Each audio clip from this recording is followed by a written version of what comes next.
Welcome again and good evening. This is truly a great moment because it brings together great minds in this church, great minds that are being presented with this issue and also the occasion. 60 years of regional conference work. How did we come about?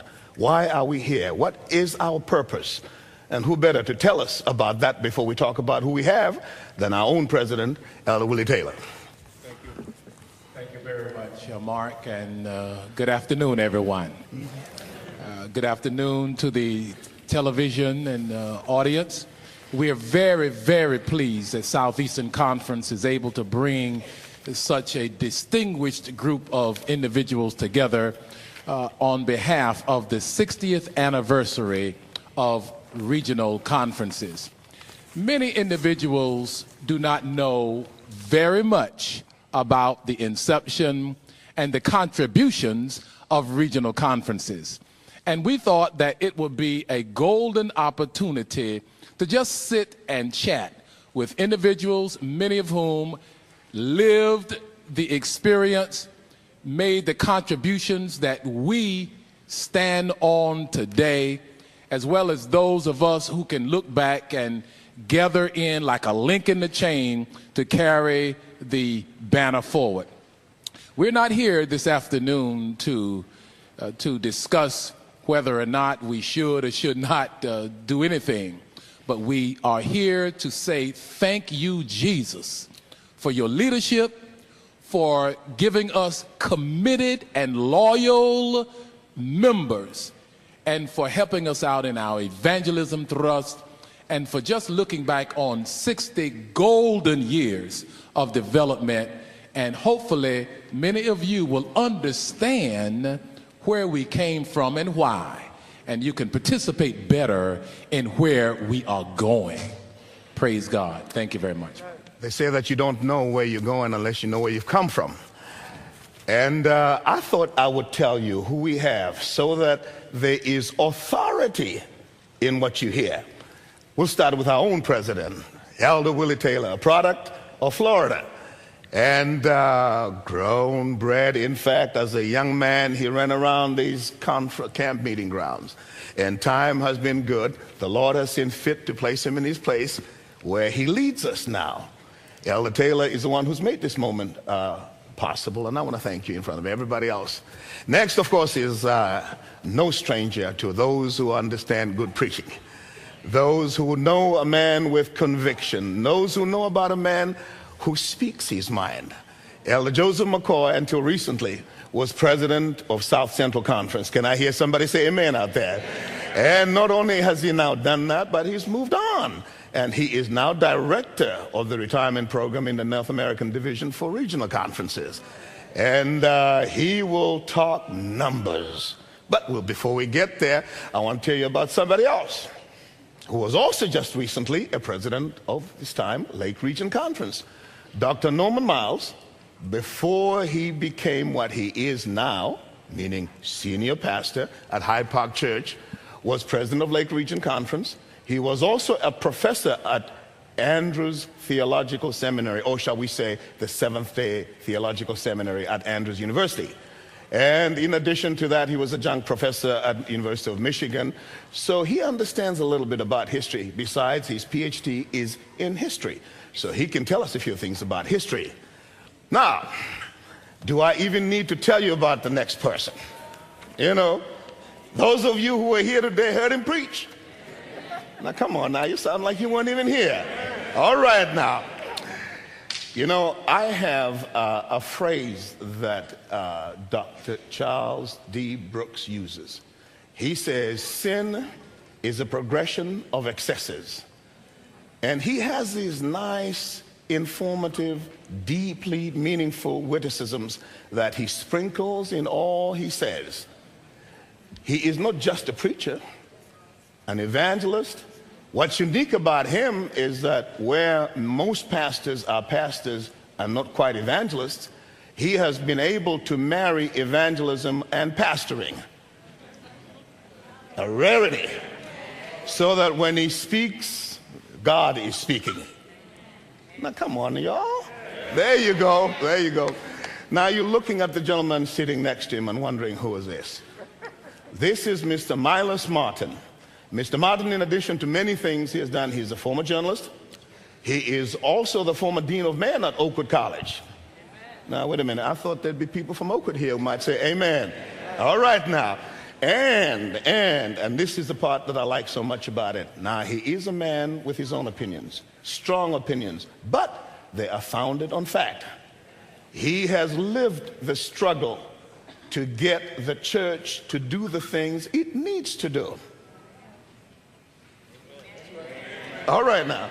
So he can speak to how we've come to this point, because he goes back 60 years in his involvement with this church.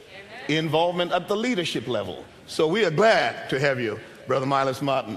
Now, what does one say about Dr. E.E. Cleveland?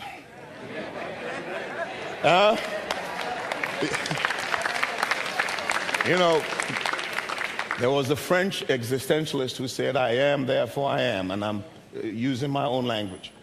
Elder Cleveland is there because he is. He is the dean of evangelists. In fact, the reason why people have now become good evangelists is because Dr. Cleveland taught them. In addition to baptizing, we don't need to say thousands because we've run out of the numbers. I think he's preached on almost every continent with the possible exception of Antarctica. And then I'm not even sure whether you don't have converts who are there. I was born in Alabama, so Antarctica. I was born. Yes, sir. Yes. Therefore, Antarctica did not pose a tempting territory. There you go. So there you have it. Men justified by God, strengthened by his love, and convicted by the training he has provided. These are the men who are going to walk us through this process. The first part, and what we're trying to do, as Elder Taylor said, is not to revise history, not to make anybody uncomfortable, but to explain so that the constituents of Southeastern Conference and the world beyond will understand how regional conferences came to be. Why are they there? Why are they accomplishing? And to start us off will be Dr. Norman Miles, because as we said, he's the historian on the ground, who will walk us through the beginning. We will start way back, way back in 1838. Dr. Miles. Yes, sir, absolutely. Dr. Miles and I have agreed to exchange topics, and so then it is Mr. Milas Martin. Go ahead. Thank you. It will surprise many of you to know 2 or 3 things about this church and the church organization. Immediately after the disappointment in 1844, for the next 18 years, those who eventually became Seventh-day Adventists fought over the issue of should they organize. There were many people who thought we should not formally organize into another church. So it took Dr. Miles until 1863 before we had a Seventh-day Adventist church.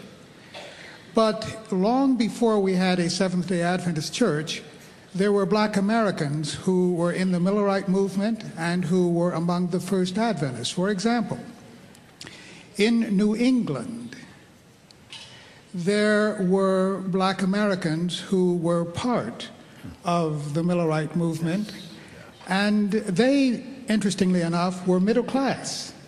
They were middle class black Americans. Now, but it is true also that Mrs. White, Ellen G. White, in 1859 traveled to Michigan, which was then the American frontier, and at Warren, Michigan, she spent the night with a family.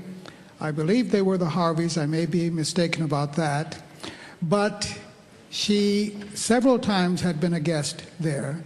And in one letter that she wrote, she complimented the mother of the 3 or 4 children. She said how intelligent her children were, how well-mannered they were. That was a black American family.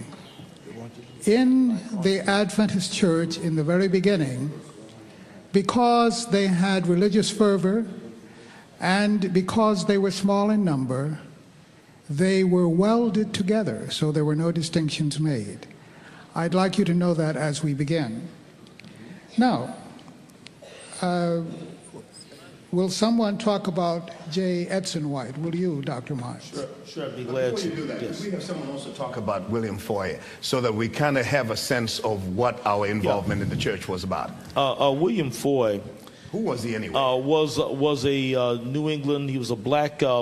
He's described as a mulatto preacher, a Congregationalist preacher who was involved in the Millerite movement, and he was given some visions just before the Great Disappointment in 1844. He'd been a Millerite preacher for some 6 or 7 years before the Great Disappointment. But shortly before the Great Disappointment, he was given a series of visions. 3 of those visions he not only preached, but he published in a pamphlet, and it had wide distribution. There was a 4th vision, however, that was very troublesome to him. He said it became to him a great crossing. I remember when I was a child, we used to hear that he said his color became his cross. That was not true. He said that it became him a great crossing. Here was the problem. The first 3 visions seemed to be talking about Jesus coming, and all of a sudden, this 4th vision was a vision that indicated some time after 1844. Now, he had a real problem. He believed that the principles of the Bible were true and that his time calculations were right. If that was true, then his vision was wrong because Jesus was going to come in 1844.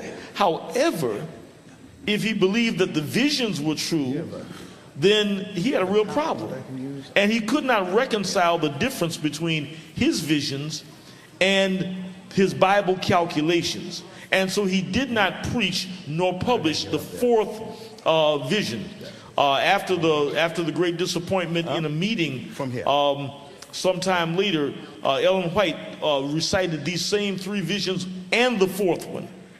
And he said that he got up in the meeting and shouted that was the vision that he saw. And later on, Ellen White did record in her diary that they were shown identical visions. And so, in fact, William Foy was given this message to preach. And he did it rather faithfully. That 4th message he could not understand.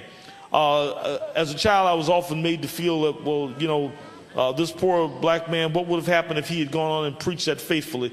Well, nothing different probably would have happened because he died in 1851 before the Seventh-day Adventist Church was organized. He was a much older man than Ellen White. But it is significant to note that during that period of time, God was reaching out to whomever would listen to him, including African Americans. Now, you've asked me to speak about the whole issue of what was happening with not William Foy, James Edson White. James Edson White came along much later, and I think we need to recognize James Edson White's mission for what it really turned out to be. Right after the Civil War, there were over 7.5 million freed men, that is, people who were former slaves, who were in the South. They were free, but that was about it. They had no education, they had no money, they had no land, they had no rights. They were just free. They were free to move about if they could afford to or if they could find a way to make a living. Every church in the North began to go down and began to educate these people. In fact, between 1867 and 1877, over 5,000 churches and schools were established in the South for African Americans. Almost every building that could be utilized was utilized for the purpose of teaching blacks how to read and teaching them the Bible. And Ellen White urged in 1867, she made an appeal at the General Conference session and urged us to get involved in this working for freedmen. But at that time, the leadership of the church was interested in a missionary impulse to some people that they knew something about, and that is people who were in Europe. You have to remember that many of the early leaders of the Adventist church were first generation American immigrants. They had relatives, grandparents, and parents, and cousins and uncles who were still living in the old country. And so the first Adventist missionary turned out to be not James Edson White, but J.N. Andrews, who was sent to Europe to evangelize that area. So for years, the work among blacks in the South languished, with one or two exceptions. You had C.M. Kinney and a few others who established some churches, but there was no real missionary push until James Edson White, who was Ellen and James White's son, became convicted that this was something that needed to be done.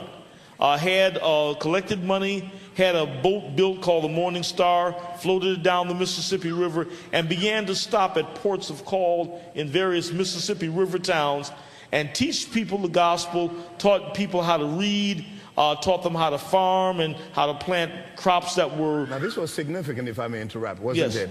It was significant in that they were not just teaching the gospel. No.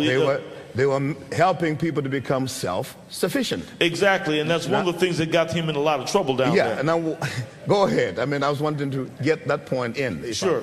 One of the things that got James Edson White and early Adventist missionaries to the South at that time in lots of trouble was that they were teaching black folks how to raise something other than cotton, how to raise subsistence crops so that they could eat, and training them in health methods and so forth. And what was beginning to happen is that they were becoming Sabbath keepers. Right. They were not working on the plantations anymore. They were able to raise their own food. Why was that a problem? Well, that was a threat to the economic basis of the South. Because they worked on Saturday, didn't they? Because in the South, everybody worked 5 days a week and half day on Saturday. There's something interesting. Yes, sir. Right in there that I think should be noted. Mrs. White, knowing that her son was headed south, went into prayer for her son, Edson. And the Lord revealed to her some instruction that she was supposed to give to Edson as he traveled south so that he would stay out of trouble with the white folks, you know. So it gets interesting because these instructions were supposed to be in the on the shelves in the Review and Herald office, right. Where Uriah Smith, who wrote Daniel and the Revelation, controlled. And Uriah was not converted too much on the black-white question. So these documents were all up there, carelessly distributed in the building. Nobody knew what they were. And a painter was over there painting, and the stuff up there was thrown out and put in the trash can in the back, the writings of the prophet. And the poor painter didn't know what he was doing. He just, painted. But we're indebted to Jacob Justice for this research. Wow. He says that when Edson came just in time to try to get the info, because his mother had told him, I've written about how you ought to work wisely in the South. And he was fumbling around. Finally, the man told him, said, there's some stuff out there getting ready to be burned, and he recaptured that. And my friend Miles Martin and Frank Hale resurrected that book. Yes. It's called The Southern Work, Yes. And in it, some of the greatest, some of the purest statements on the humanity of all men are found in that little book. In fact, I like this. Here's what I want, because this is the part now that gets interesting, because we now have in our midst people who are actually involved in doing something about preserving our truth. Yeah, that's right. We got them sitting right here. Yeah. But before you speak, I have a nice young lady who's going to sing a song, set the mood, and then we're going to talk about what you did.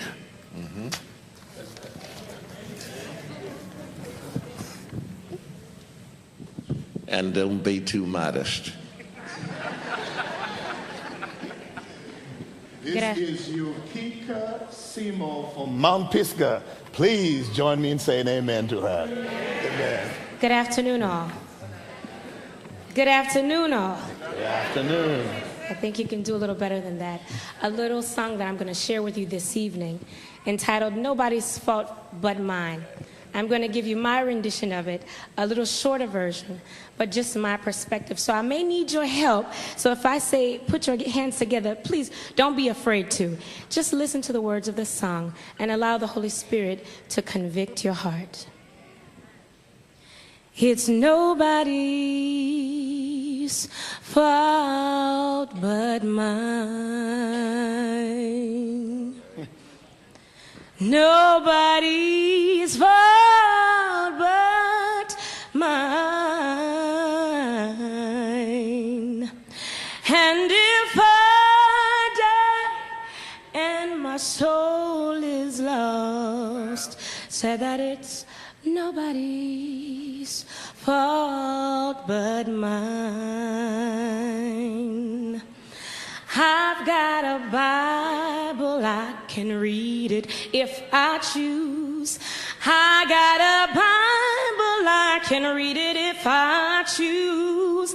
But if I die and my soul is lost, it's nobody's fault but mine.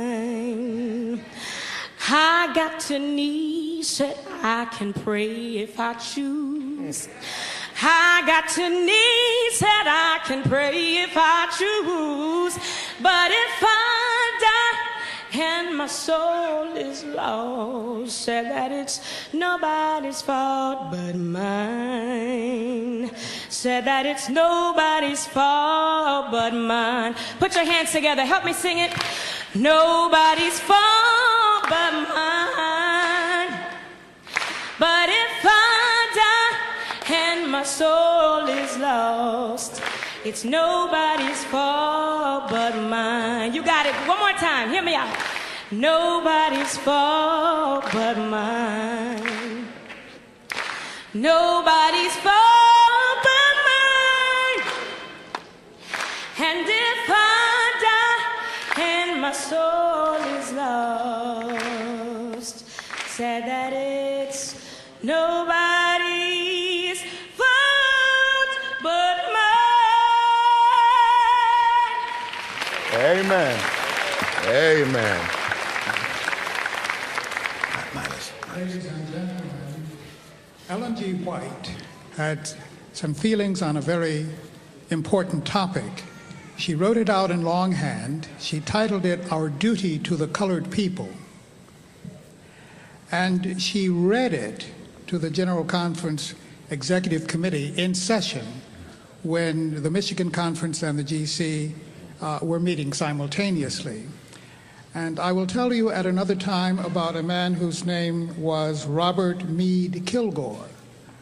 But as a result, and he was the superintendent of the Southern Division, District 2, and as a result of his policies, Mrs. White wrote Our Duty to the Colored People, and she followed that with several other articles, most of them published in the Adventist, what was then the Review and Herald. Her son, James Edson White, was 44 years old before he found himself. He was converted, and he decided that he would work for the colored people in the South. He built this boat with his wife Emma and 8 others. They sailed down the Mississippi River to Vicksburg, and that's where they began preaching and teaching. Now, the brethren were not happy, Elder Brooks, with Mrs. White for what she wrote, and they invited her to go to Australia for 10 years. I say invited. Now I want you to say that one more time. They invited Ellen G. White to go to Australia for 10 years. And from Australia, she wrote to James Edson White and helped him to see how he might labor to gain souls in Mississippi. And he had quite a time because they burned down the school once. In 1900, in Yazoo, Mississippi, 2 editorials were written in both newspapers, and what they said about Seventh-day Adventists and people who were trying to convert others to keep the Seventh-day Sabbath when everyone knew that Sunday was the right day, that's what they said. They were quite upset. But James Edson White persevered. Now, what he did was to put together Our Duty to the Colored People with all the other things she had written about race, and he published them in this little book called The Southern Work, and he gave it that title, but she wrote everything in it. Now, what happened was this. From 1900 to 1910, there was a severe, prolonged animus, bias against black Americans. Mrs. White at that time was writing Volume 9, Elder Brooks. Yeah. And the church already had the Southern Work. It was widely distributed, so the church knew her views on race. And by the way, may I see the hands of you who have ever gotten a copy of the Southern Work?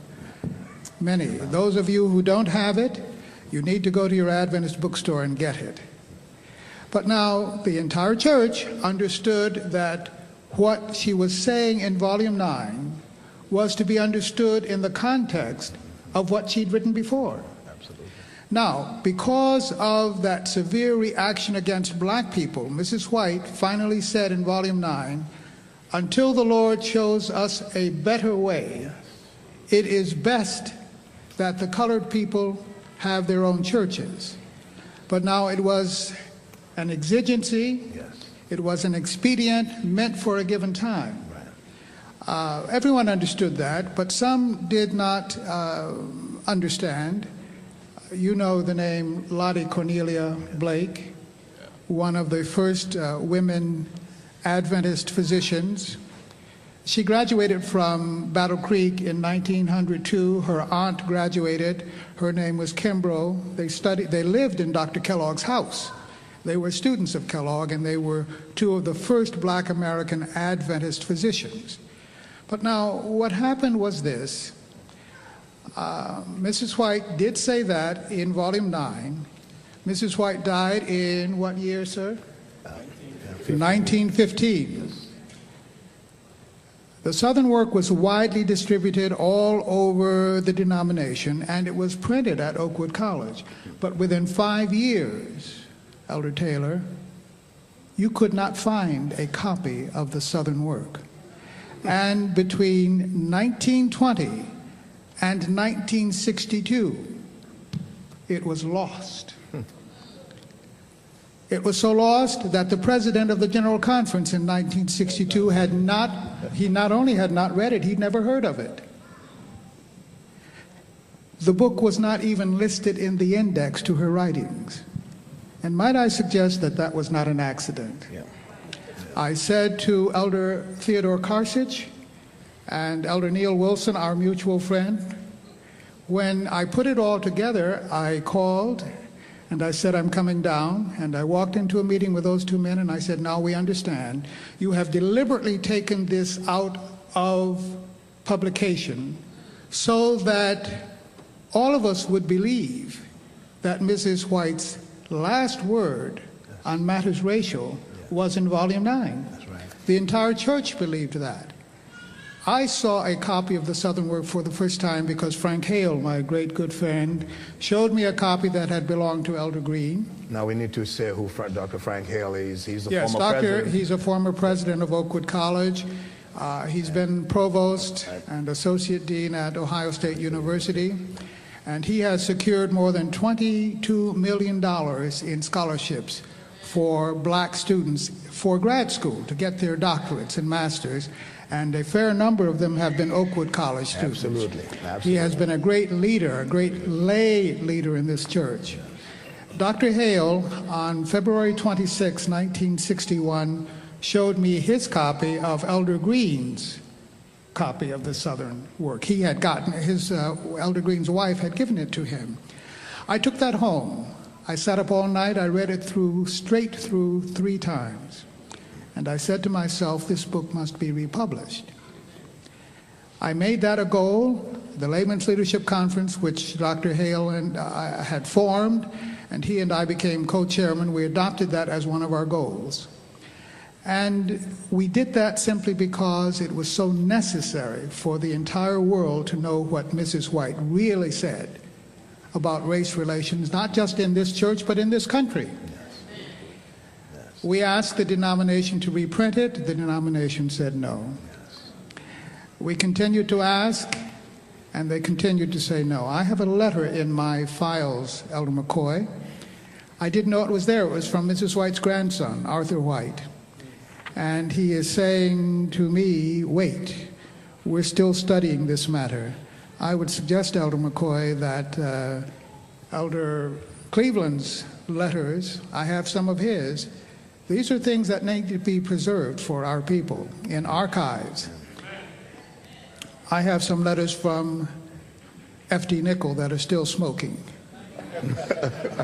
Those old men. Now I'm one of them. Now, I don't want to stop you here, but I want to sort of go back a little bit so that we explain contextually how we get to 1960 and the General Conference session where you went, because I feel it's important so that folks get a sense that we had blacks being evangelized initially, Elder Taylor, in the rural areas because they worked in the plantation.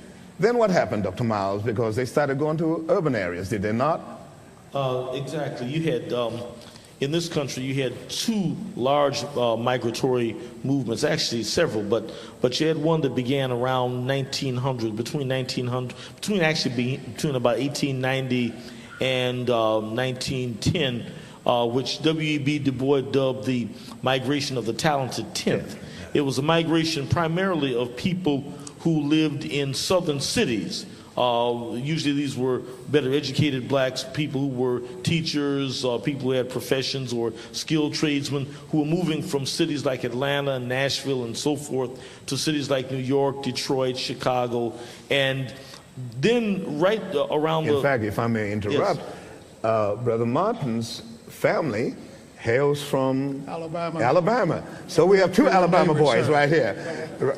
And your family moved to Cleveland. Yes. And this was the same pattern that subsequently happened that you're now speaking to. Yeah, and it really began to pick up around between 1915 and 1922. Right. You had what they call the Great Migration, when you had a large number now of, as a result of World War I and the need for more black workers in factories and so forth, or more workers, period, right, in factories. And European immigration was cut off because for a long time in northern cities, workers came from Europe.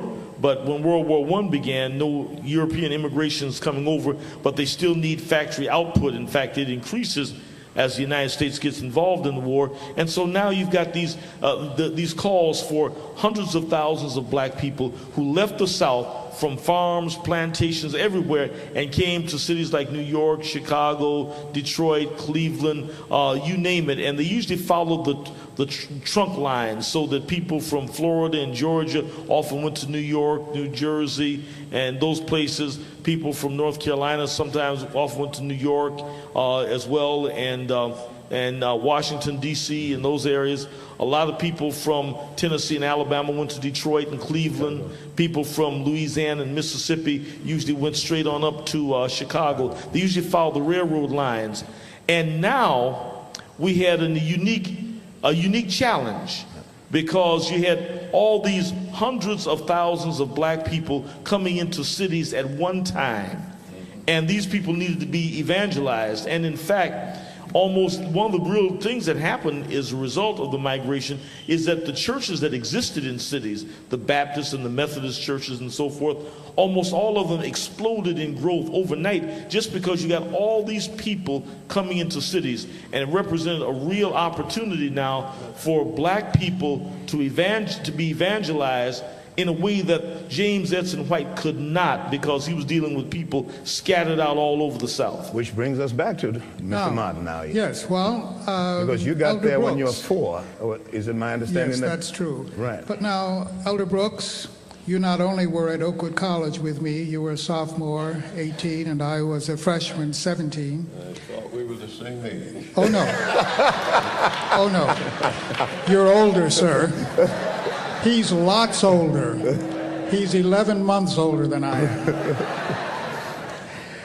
Elder C.D. Brooks, not only were we schoolmates at Oakwood College, but you became my pastor in 1960. Is that right? That's right, 1960. Now, Where was this? In Cleveland? in Cleveland, All right, Ohio. all right. Now, that's important to know because Elder Brooks had a part to play in this, and I want him to tell his part that he played after I point out three things to you. Number one, most of us believe that we have never been engaged in the civil rights struggle. That's false. False. Now you got to There say that were- one more time so that they can truly hear That it. is false. Yes, sir.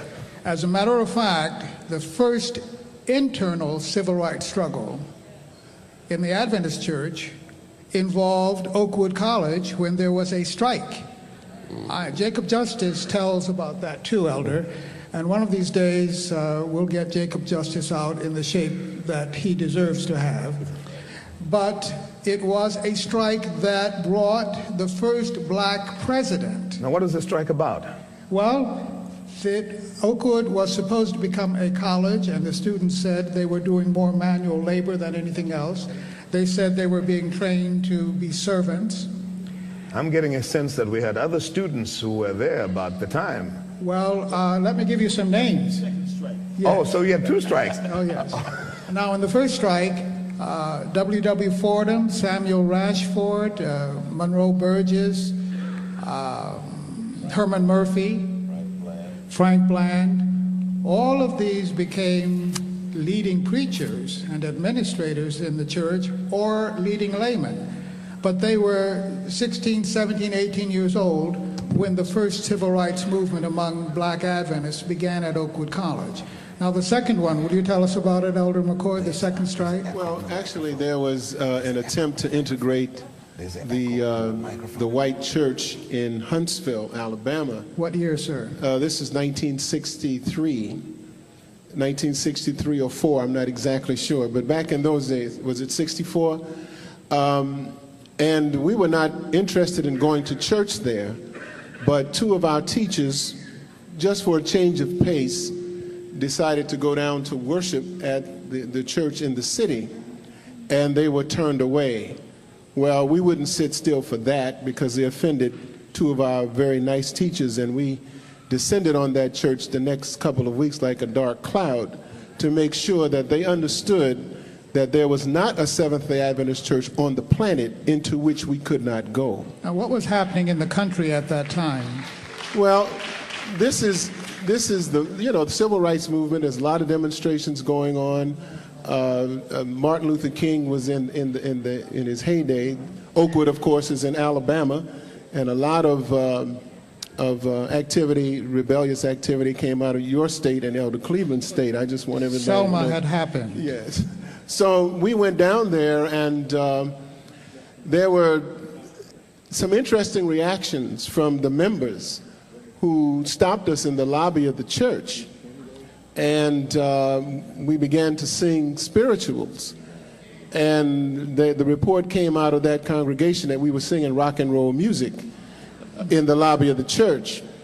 We refused to leave, and they finally let us go in and sit down because they found out we were not going to leave. There were some brothers out of, one brother in particular, from Washington, D.C. area that we had to pray for because he was known to have a very short fuse, and we didn't want him to disturb the pews. But we were able to kind of keep him under tow. But long story short, after several meetings with the students, in fact, the word came down from the General Conference to the faculty that they should not participate in giving us rides down to the church. When they called the police, we called the television and newspaper so that we would have somebody to witness what was going to take place.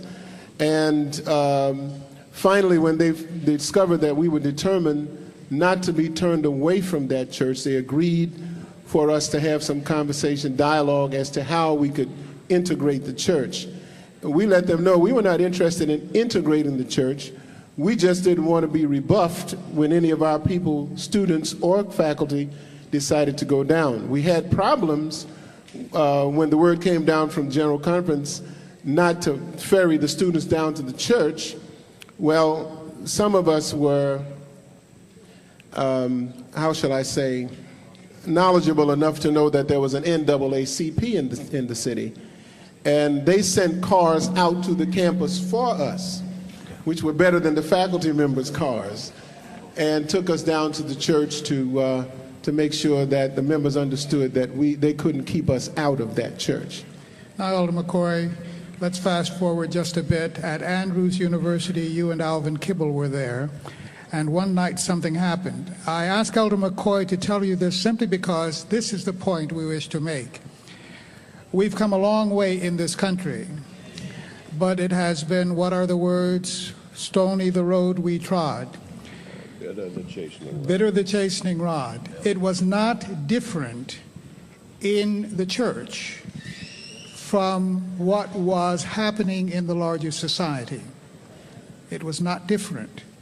And that's what you need to keep in mind. What happened one night, Elder McCoy, when you were in the seminary at Andrews, and what year was this? Well, this is 68 and 9, 1968 and 1969, and there were many nights, I must confess, that things were going on the campus because we were trying to press for a Black History Day, really, or Black History Week.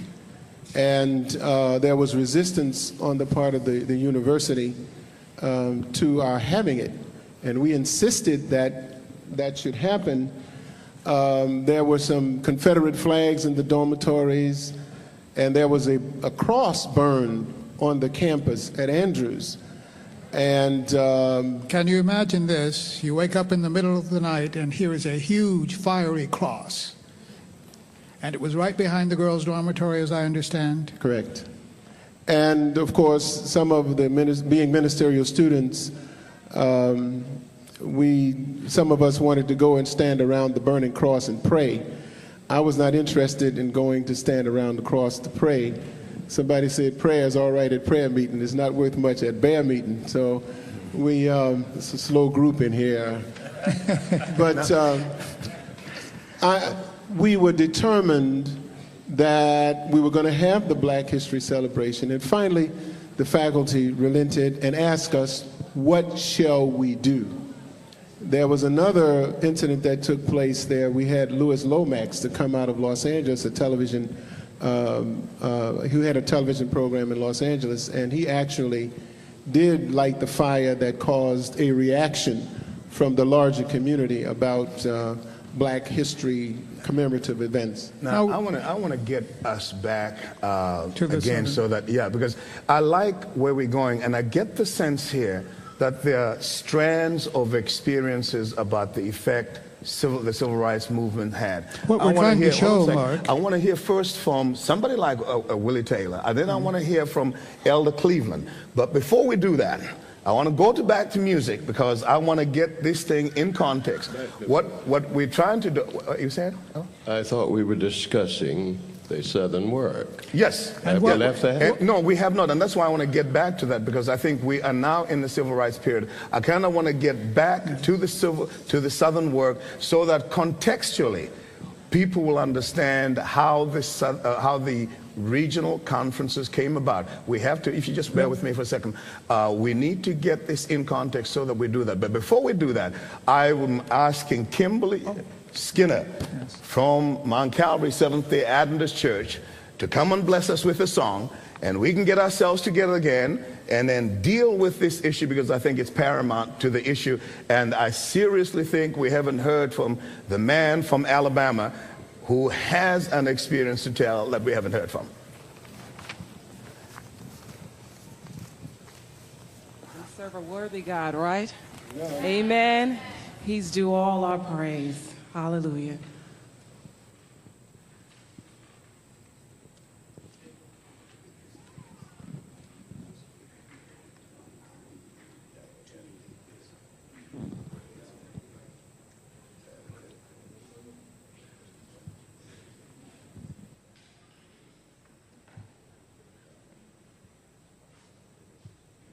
God is so good. He's always waiting for us to just ask what we need. And if we will just realize that we have so much power, we just come to God in prayer. He's always willing to give us the things that we are lacking. He's so worthy. And for this, we want to just give him some praise.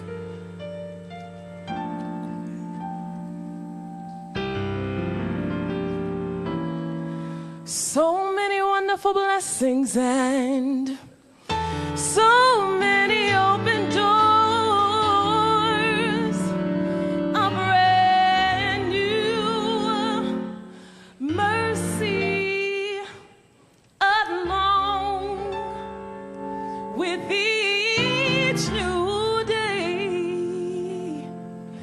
And that's why I praise you. And for this I give you praise.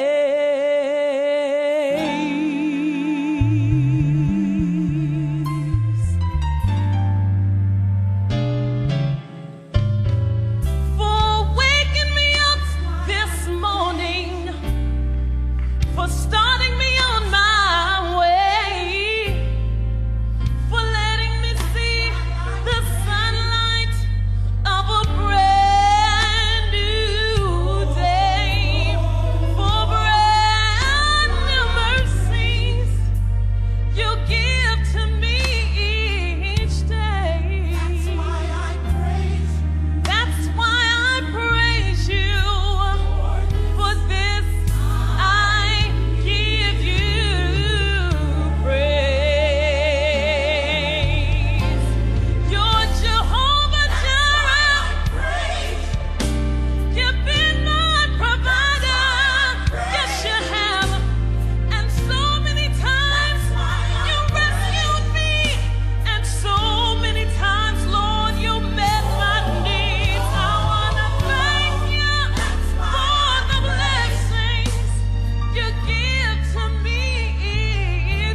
Thank you, Sister Kim Skinner.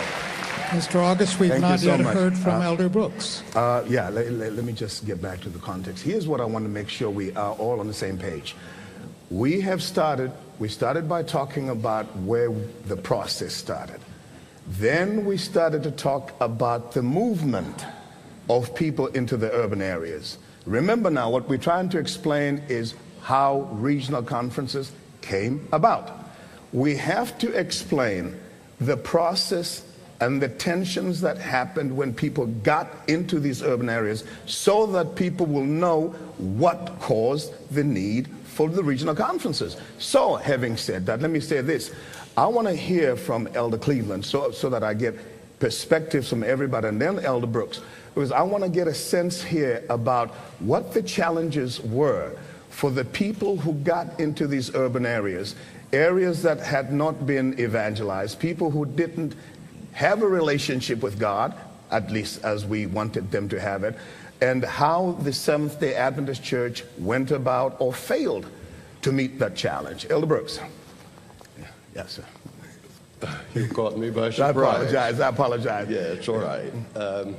What was it like to be a young pastor in those? How's that? What was it like to be a young pastor in the denomination in those days? Oh, then we start at a later date. When these issues were fermenting, I was rather new in the church and knew very little about all of this that we're discussing now. Right. I had to learn about it much, much later. I remember when I graduated from college, my father-in-law, who was the first president of the Allegheny Conference, was making a presentation to the Union Committee concerning integrating Columbia Union College, which was then Washington Missionary College.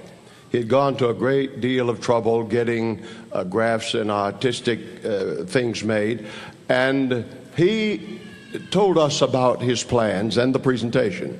When he returned, he said little about it.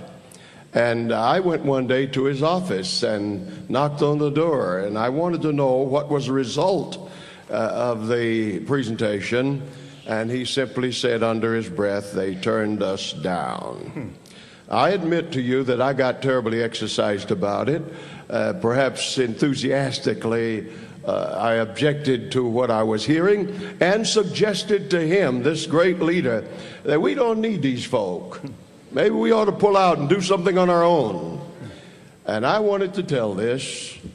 While I was talking and carrying on, he pushed his chair back, opened a drawer, and took out an old dog-eaten copy of the Southern Work. And he began to read to me. Now, you who have not read it ought to know everything in it is not complimentary. But our chairman has been talking about the context of the time. Ellen White spoke to the issues that were then.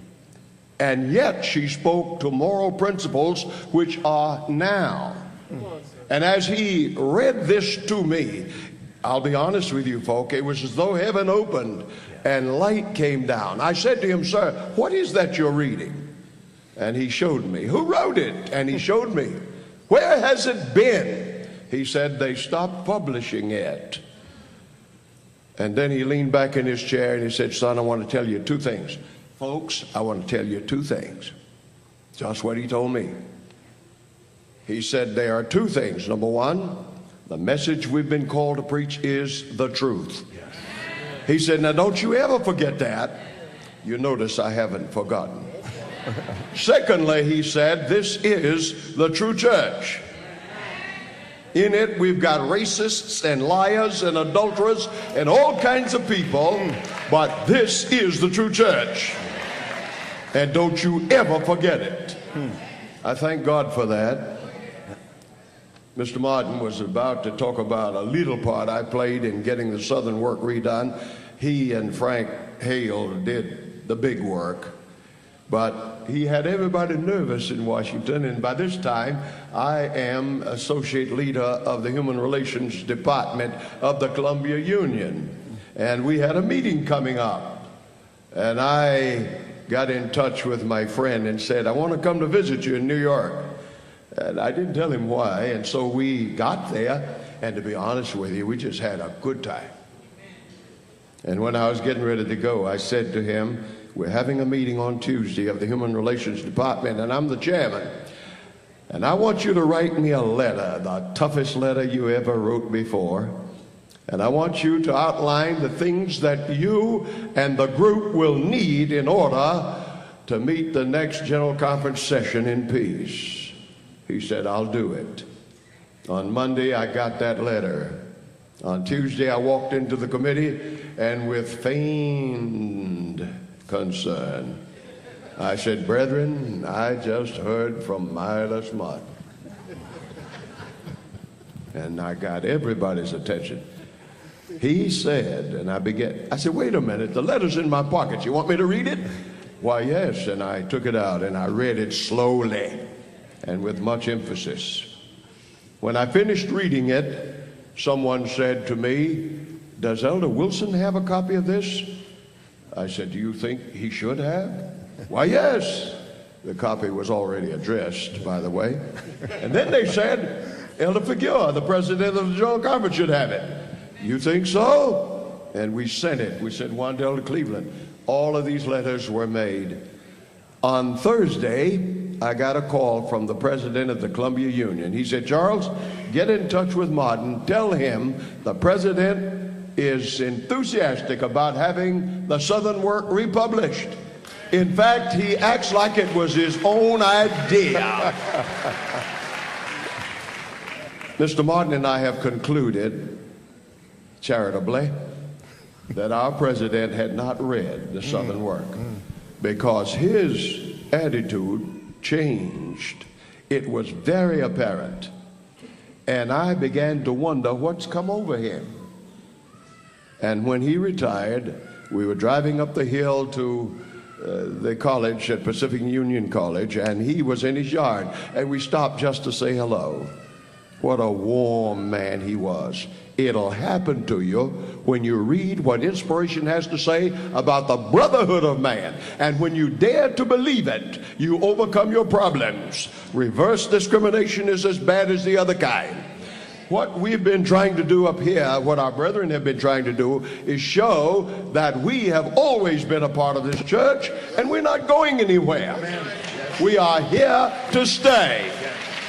Oh, you say, but we've had to take some things. That develops character. Yes, sir. That's very good. Yes, sir. Now, Mr. Martin, going back, how long had the book at that time been out of print? It was from 1920, and actually it was not published by the church. We published it in 1962. My goal always was to have the denomination publish it, and I wanted it to go back in the index to her writings.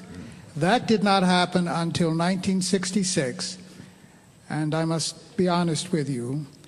I knew that a movement was afoot to keep it from being republished, and I knew that it was the very thing we all needed.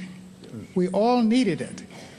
And so one day I walked into the office of Elder Theodore Karsich, who was a vice president of the GC. Elder Wilson was there, and Elder Karsich is gone now. Elder Wilson is still alive. I hope he hears this because I want to tell it as it happened. Elder Karsich said to me, we are not going to republish it. And I said to Elder Karsich, and I have forgotten to tell you that I was a journalist. I was a newspaper man. The 1966 General Conference in Detroit was coming up. And I said, well, Elder Karsich, if you won't republish it, then I have no choice. In Detroit in 1966 at the General Conference session, I will have Martin Luther King Jr. standing in public, reading the Southern Work word for word, and they knew I could do it. Amen. Amen. Amen. How soon did they respond? Oh, immediately. We struck a bargain. They would republish it, and I would go to Europe instead of going to Detroit. Well, there are nicer ways of getting to Europe. I'm glad you didn't go. Now, I want to sort of go back, if I may, because I think what you've touched on now ties in very well. You've had that migration of people to the urban areas at this time. What are the challenges happening in this society, and how are they affecting what's happening in the church? I think you touched on it, but this is why I want to ask Elder Cleveland now, because we are now getting to that moment where things have to happen, because there are things happening in the society and the church has to deal with it. Elder Cleveland. Well, the thing started happening a long time ago. Talk to me. There's an old Negro by the name of Kenny who started the problem dealing with the problem that we are dealing with now. Yes. It's not as complicated as it might seem. You see, Kenny joined the church, a black man, and discovered that the blacks who he brought to the church were being offended by the Caucasian whites who were already in the church. Now you're back at the genesis now. Yes. Of how all of this civil rights stuff got started. Yes. Old C.M. Kenny. When his proposition that we all meet together and go to heaven together from down here was rebuffed, he said, then we want camp meetings of our own. Now, this is where the action started with old C.M. Kenny. We lost several of the greatest black preachers in the history of the world to this initiative. Nunez, Charles Manns, I rebaptized Charles Manns back into the Seventh-day Adventist Church, by the way. Humphrey, great preacher. These and others. Those are the ones were lost. It is interesting that what these men wanted was regional conferences. I've been itching to get here. They wanted what some of you don't understand right now. Why aren't we all together? Now this panel is here not only to tell you about history, but to tell you why we are not all together, and to discuss the legitimacy of our present posture in terms of Christianity. Now that's what's on your mind, and I'm going to help you with it. Now, these men that I named were BC. You know, you got BC and AD. They were BC before Cleveland. Okay? All right. So I can claim no credit. Listen to me, honey, and I'll tell you why I want you to listen to me. I'm the first black man that wrote a book that got published by the Review and Herald on race.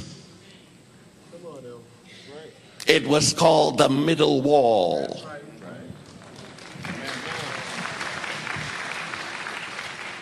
I am not trying to disturb you. I'm trying to give you a little understanding, and I hope these men will grab it and keep it going. This thing, we lost some of the greatest preachers in the history of the world over whether or not we should have regional conferences. And they went out of the church. And as I tell you, when I came to Gainesville to preach, I baptized one of them back, old Charles Mann. He came to my meeting. Is that right, folks? He came to my meetings every night, and baptism time came. It was funny. He was sitting on the porch. I went around there. I said, Brother Charlie. He said, yeah. You've been out there every night. I think you're on the way back. He said, why do you think that? I said, why did you all leave? And then I answered my own question. Because of regional conferences. The church denied you the privilege of establishing regional conferences. He said, that's right, son. I said, what's keeping you out now? We got them. Next Sabbath, he went down in the name of the Father and of the Son and of the Holy Ghost. Now, I've got one more quick thing I want to say to you. Before I turn to you. As you notice, I've been just sitting here listening. But there's a heap in my head.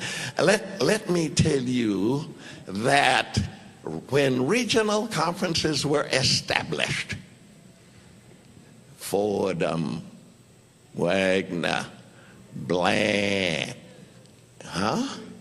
all of these men were the ones that were party to the proposition that we set up our own conferences in the light of our being unwelcome at the other meetings run by white people. Now, the legitimacy of that is this. The church, like few other institutions in America, is a voluntary organization. Amen. You'd better believe it. A man can belong to any church that suits his worship style. If he wants to belong to a church that would not pose the danger of the daughter, white, marrying a black man, black, that's their privilege. There are black folk that you don't want your daughter to marry. Now, wait, we got to get rid of some stuff in here. I didn't come down here to play with you. Yes, sir. Talk, preacher. Let's get to the problem. White people have a right to worship anywhere they want to. Yes, sir. What Mrs. White did for us with these brothers who published the Southern work was to let you know that you should not object if somebody of another race wants to join your church. Freedom of worship. When I went to Washington in 1954, I was elected up there, stayed 23 years, longer than any Negro in history. And I will not begin to tell you about my own civil rights activity, because every man sitting up here knows all about it. But what I'm interested is you understanding why we have predominantly black conferences. They are legitimate. Why? Because freedom of worship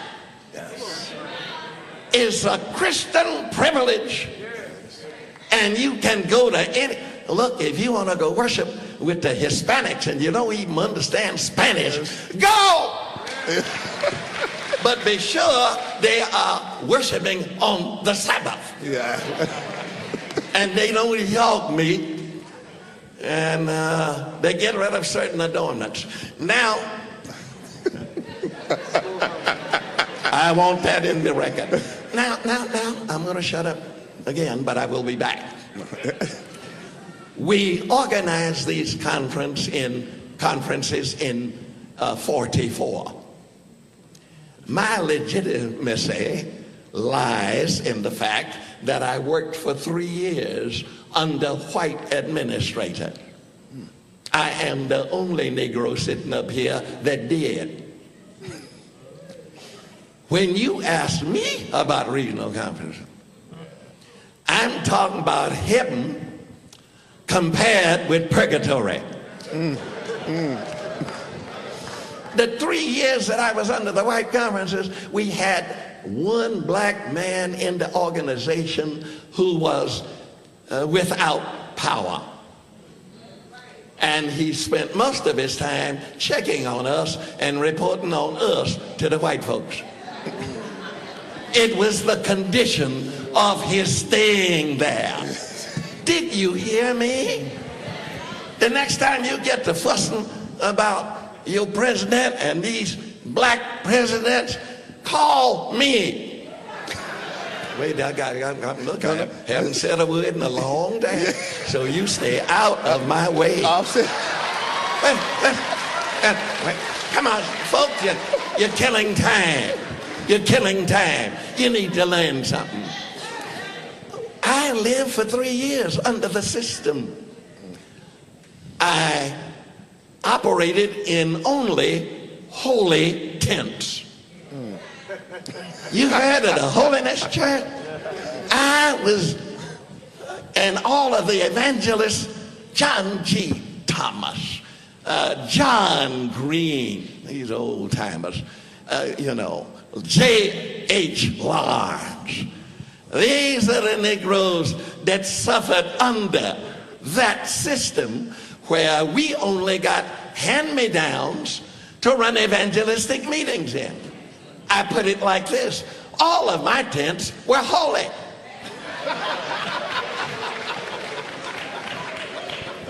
And that's not spelled like you are spelling. When I would turn the lights out and Jesus would be in the Garden of Gethsemane, you didn't know that, did you? It was raining while he's in there praying.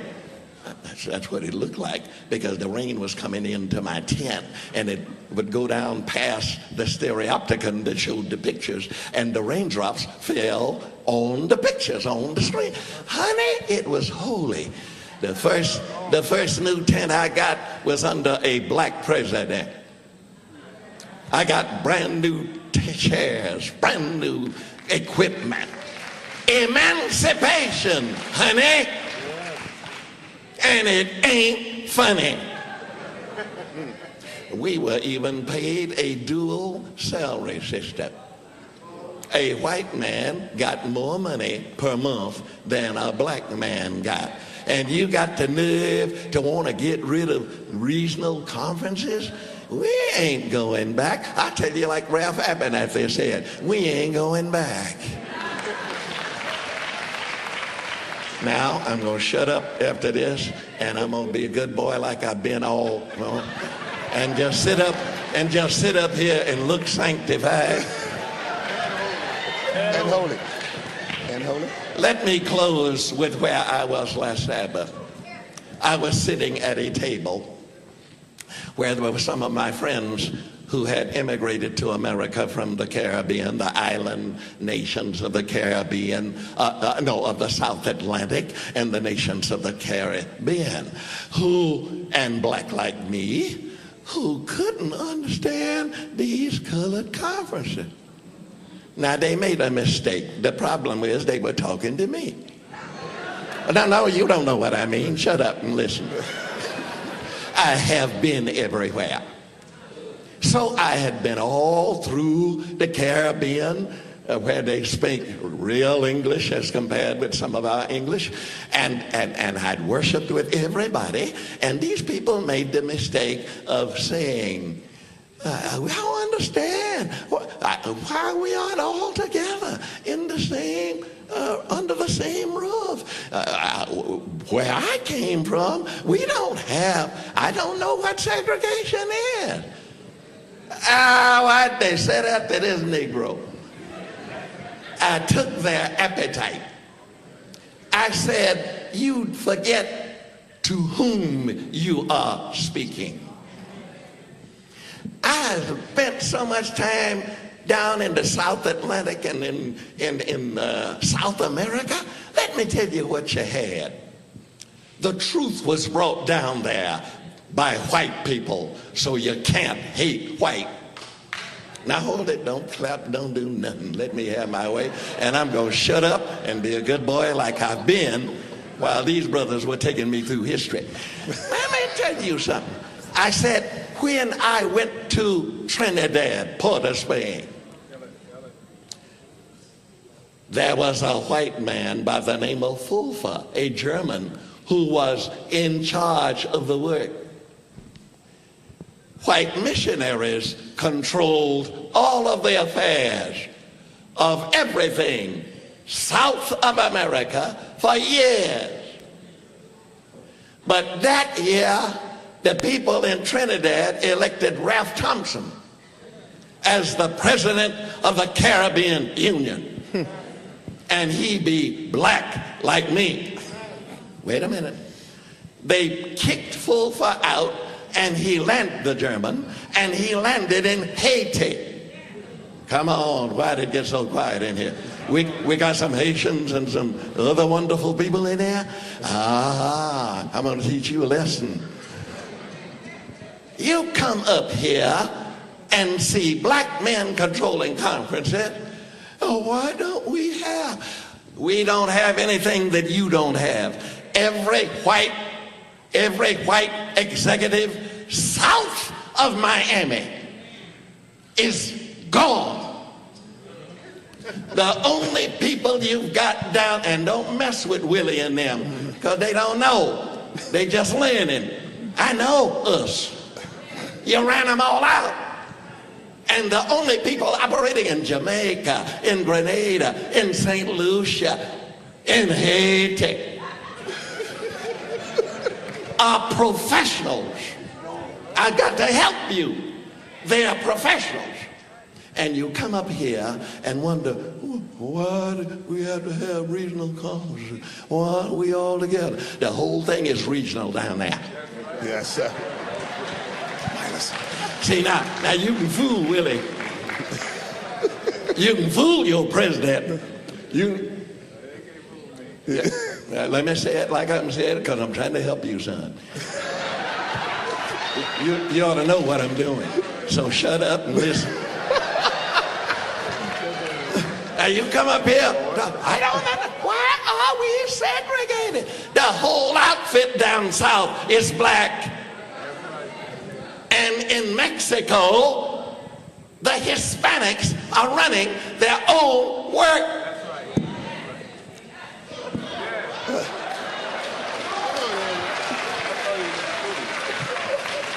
You said, oh, but we're making mistakes. They're making them too. And the white folks make some real expensive mistakes. I ought to know, because I operated in the big house for 23 years. There's a lot in my head that I will not tell you. All I want to tell you is respect these men. Amen.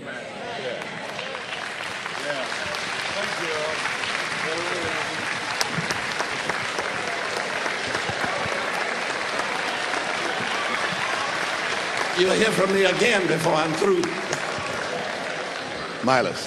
What you don't know is this. Before 1950, no black people were admitted to Southwest University now. Yes, University College.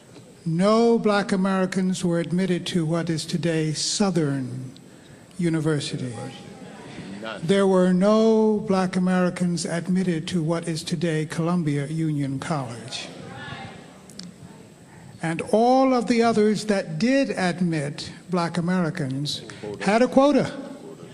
As a matter of fact, I was accepted at Old Emmanuel Missionary College because the registrar wrote me a letter. I wrote saying I'm at the university and I would like to come to Emmanuel Missionary College in September. She said, Mr. Martin, why wait?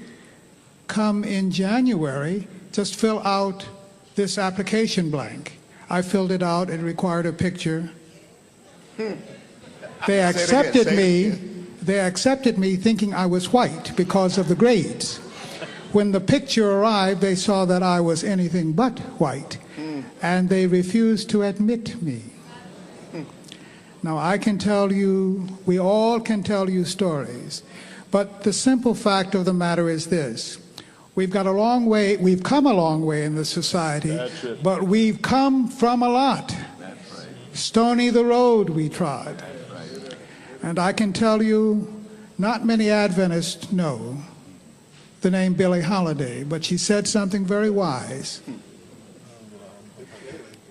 Papa may have, Mama may have, but God bless the child who's got his own. Now you're going to hear a layman quote scripture with a bunch of preachers sitting on either side of him. One Lord, one faith, one baptism, but there are varieties of gifts and differences of administration.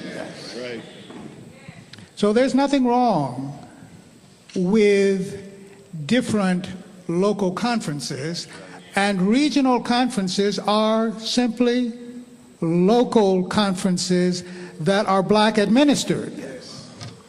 Black administered. I would be happy to see the Hispanics have theirs, The Asians have theirs because there are differences of administration.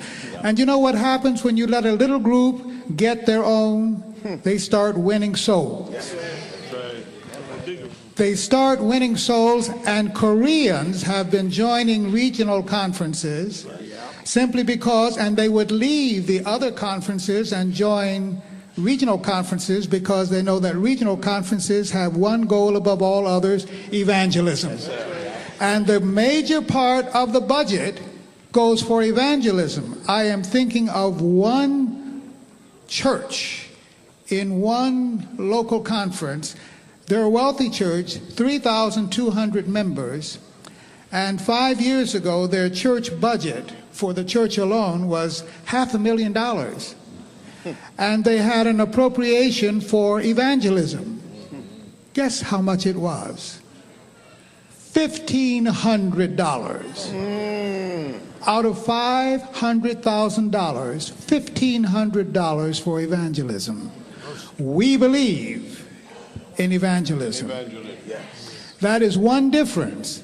Color is not the main difference. The belief in evangelism, sir, that is the main difference. Let me tell you something that I checked last night because I thought, Elder McCoy, I had written it myself for your publication. But I checked the figures. Between 1985 and 2000,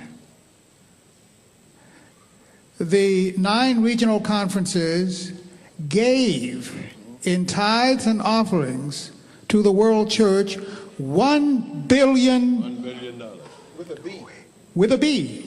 $1 billion, 11 million plus dollars. Now, before I leave here, I am going to print it out, if I can get someone with a printer, so that you can each have a copy. You're here. I want you to see the figures.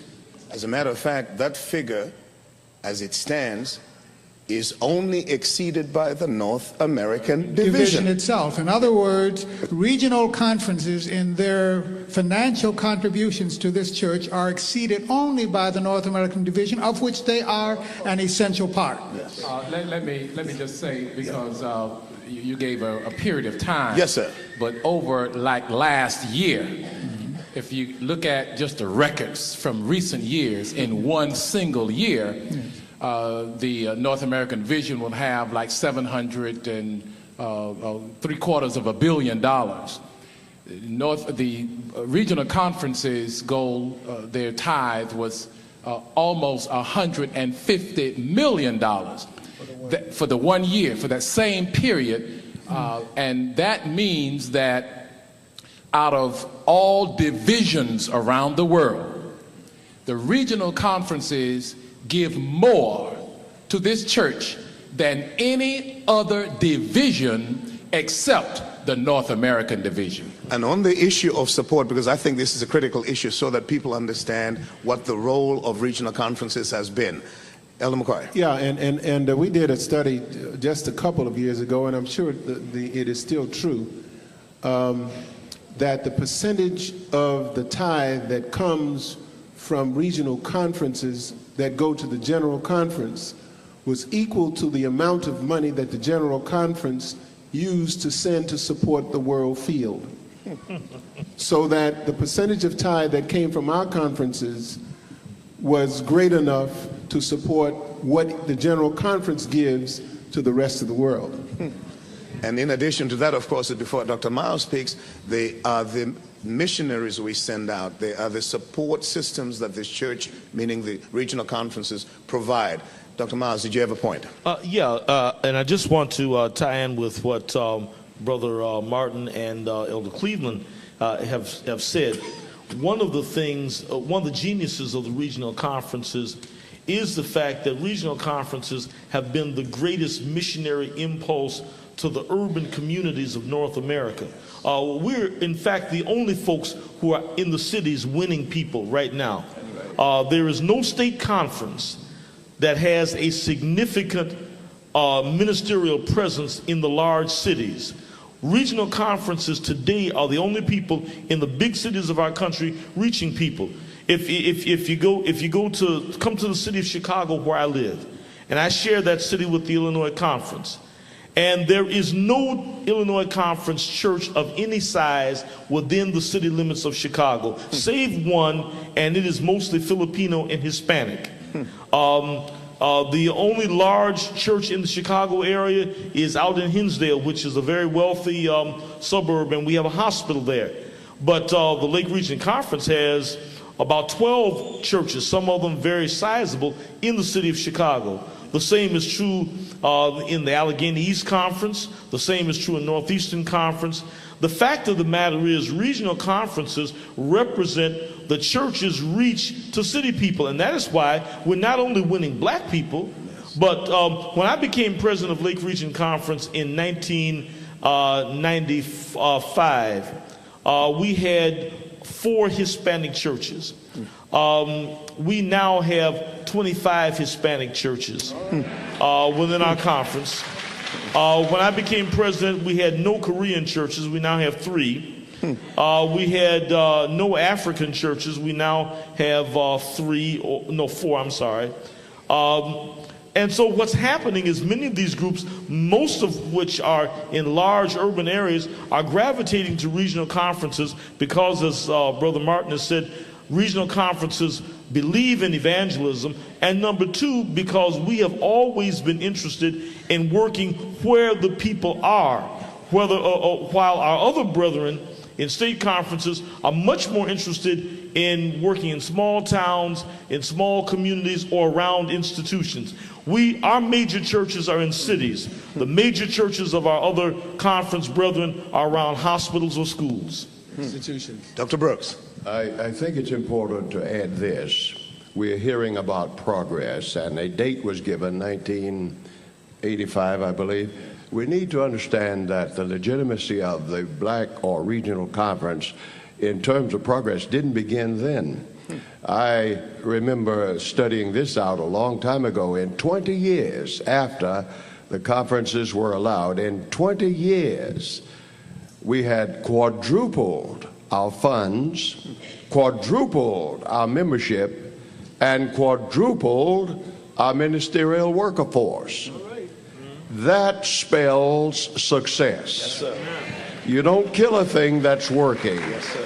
And to the glory of God, He has blessed. And I really get upset when people suggest that a regional conference means that black folk are somehow prejudiced against their white brethren.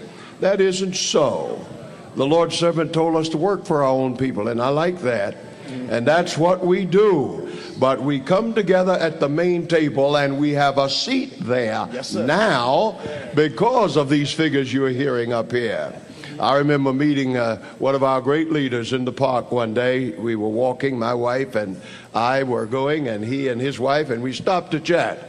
And he said, "Charles, I really believe we ought to give up the black conferences." I said, "Well, what do you mean by that?" I knew what he meant.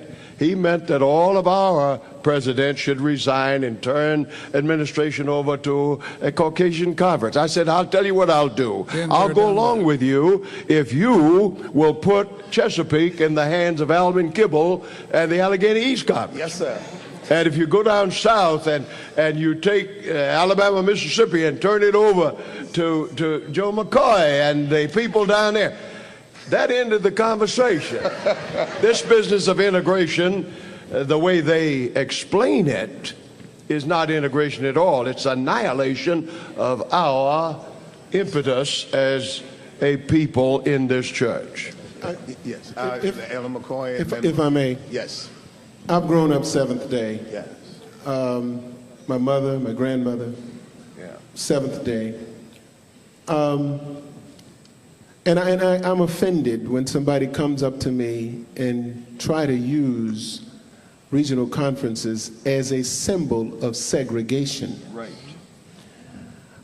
I submit to you that the Seventh-day Adventist Church is more integrated organizationally and structurally than these other denominations.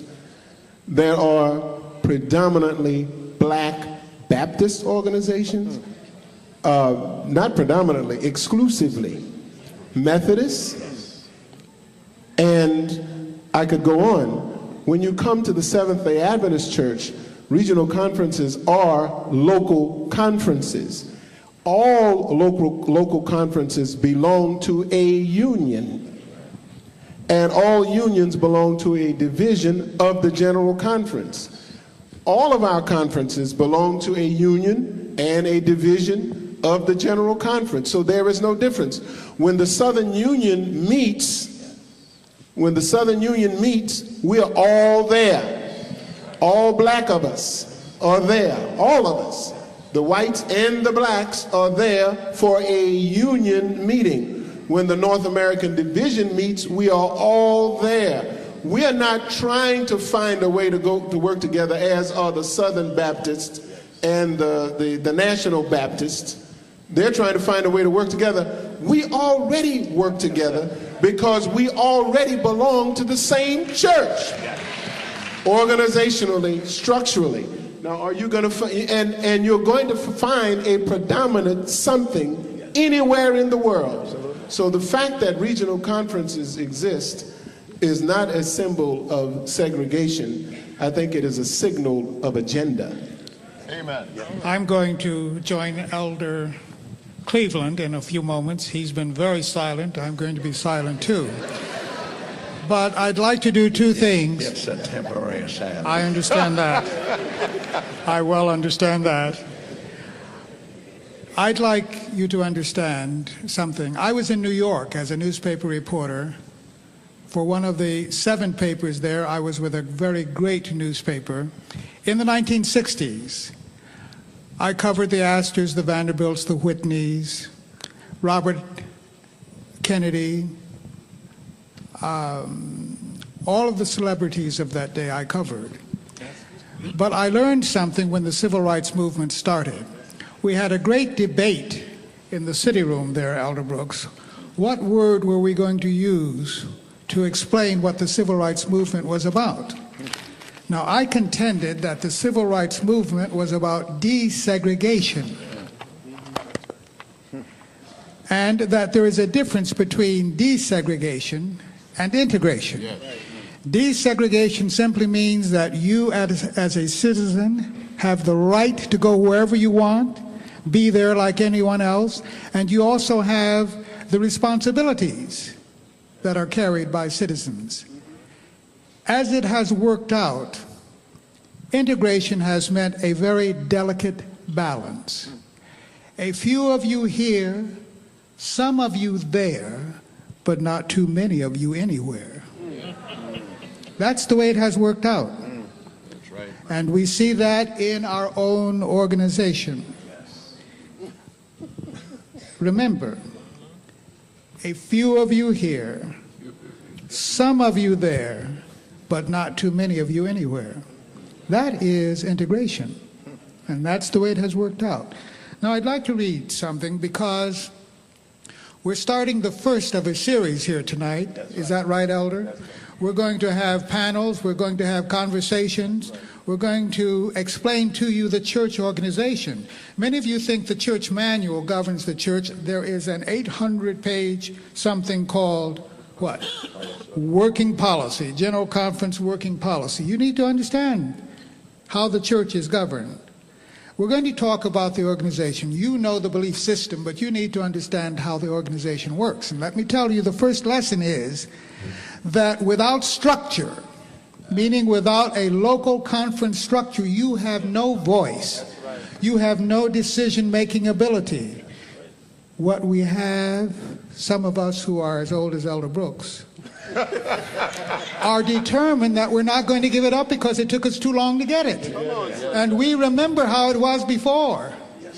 I remember when my application came back from old EMC, the first thing that dropped out was the non-refundable fee for checking my grades. That's the way it used to be. And one of these times we're going to talk about the current white flight. I believe that whites and Asians and Chinese and everybody else, it's called the right of association. If I want to surround myself only with pretty folk, I have a right to do that. And so have you. But now, let me tell you this. We've talked about the past because of this. Without the past, there can be no future. Without an exact knowledge of the past, there can be no meaningful, directed, and strategic engaging of the future.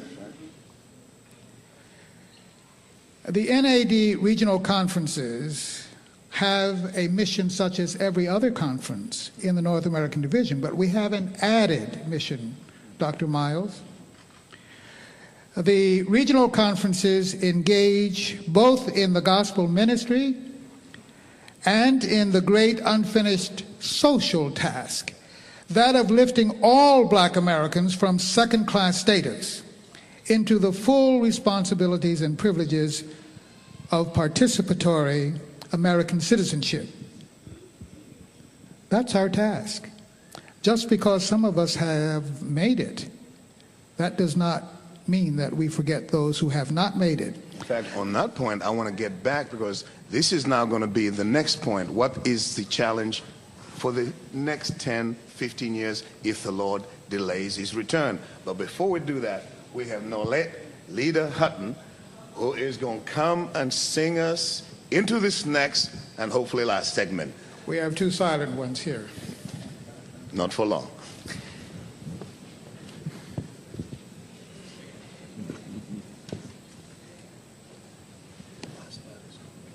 Praise the Lord, everybody. Let me get this mic on. 1, 2, 3. Somewhere over the rainbow, way up high, there's a land God has promised. We'll meet him by and by.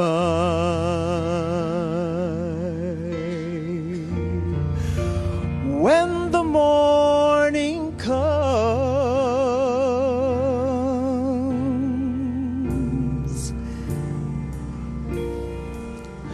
a better day. After a while, there will be a better day, yes, hallelujah. A better day, my child. God has promised us a better day in a little while.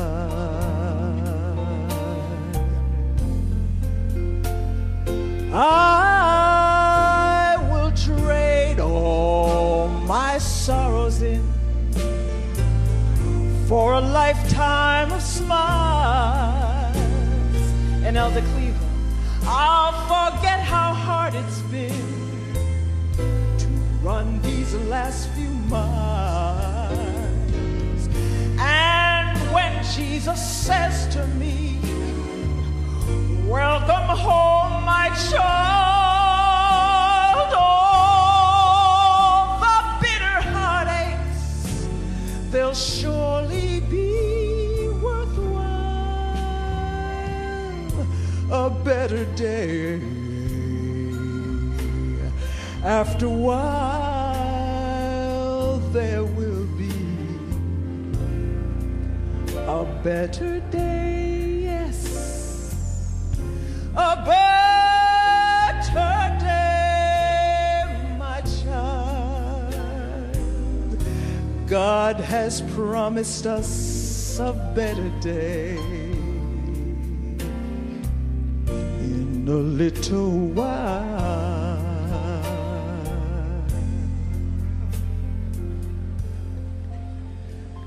Someday we'll meet him in the sky with no tomorrows, no goodbyes. In glory, we'll be free. sorrow free from sin. God's angels, they'll be listening in to hear my story.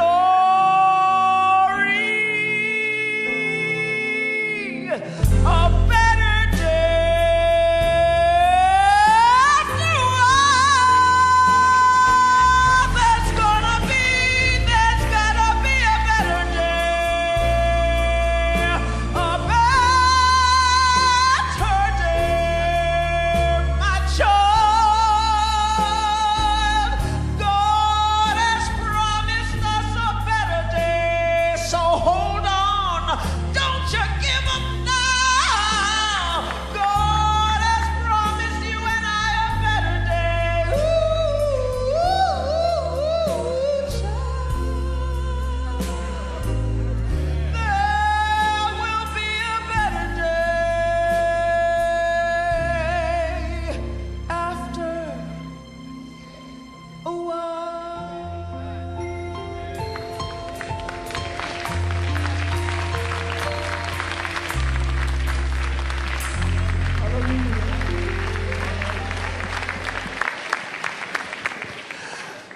You know, our problem is that we have sitting here so much knowledge, so much information, that all we have done now is just to tickle.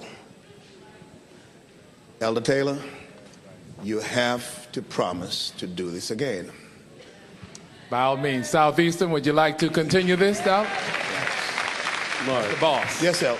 there is something that I think ought to be said, and Yes, it should be sir. said quickly. A minority can never affect anything important without the help of many in the majority group. All of our brethren have not been hard against us. All Yes. are not ogres.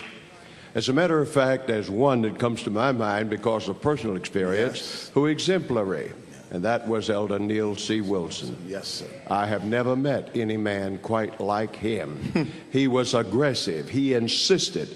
His own brethren thought he was playing politics. I never will forget his answer when he said, a real politician never appeals to the minority, but rather to the majority. He said, the difference is that I sleep at night and you can't. This man was unrelenting in pursuit of justice for all of us. He meant it. He cared about our interests. Elder Neil C. Wilson, just one of many who joined us, helped us to accomplish a great deal. Well, let's get Elder McCoy and then you. Well, what I wanted to say on that score, and I appreciate the elder bringing that point out, but I think it underscores something in the American society and in the Seventh-day Adventist Church that we overlook. Right. The majority of the people in our country and in our church want to do the right thing. Yes, sir. And that is the reason. If the majority of our people wanted to do the wrong thing, we never would have been able to accomplish what we have been able to accomplish. Every white person, everything in America may not be racist, but it is racial. Yes. And we have to remember that. The other thing is there are two absolutes about negative people. Two. They're always the fewest, and they're always the loudest. And let's remember that the quiet people, well, Richard Nixon called them the silent majority.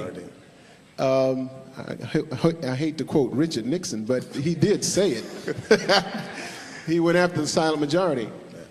And in this country, we talk about the founding fathers, Yes. but it's the founding principles that drove them. Yes. And those are Christian-based principles. Yes. So that all of us who call ourselves Christians are bound to do the right thing for the right reason. In a few moments we have left. I want I'd like to tell you something Yes. that Joseph McCoy said. He said, a black leader is someone who changes things black people need to change. I'd like you to think about that. The point that we've been talking about this evening is that you have clergy and laity who have been engaged over the past 61 years that I know of in what I call loyal insurgency. Loyal insurgency. He hits on me all the time. But we need to understand that God has given us something in this structure, and we need to work at what God has given to us. Now, if you invite me again, Elder Taylor, if I may come again, I may tell you about the Southern abolitionists who were on our side. There was one in Huntsville, Alabama. His name was James G. Birney. He freed all of his slaves and moved north and became an abolitionist. There were two sisters in South Carolina, Sarah and Angelina Grimke.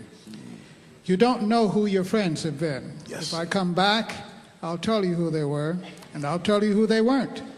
Because some of us, if Abraham Lincoln and Thomas Jefferson had had their way, would still be picking cotton. How about that? Now, for the next few minutes, you know, while you were talking, Elder Cleveland said he's been quiet long enough. And so rather than invoke fury from someone who's been silent, let's hear from him. There are two things that I want to say.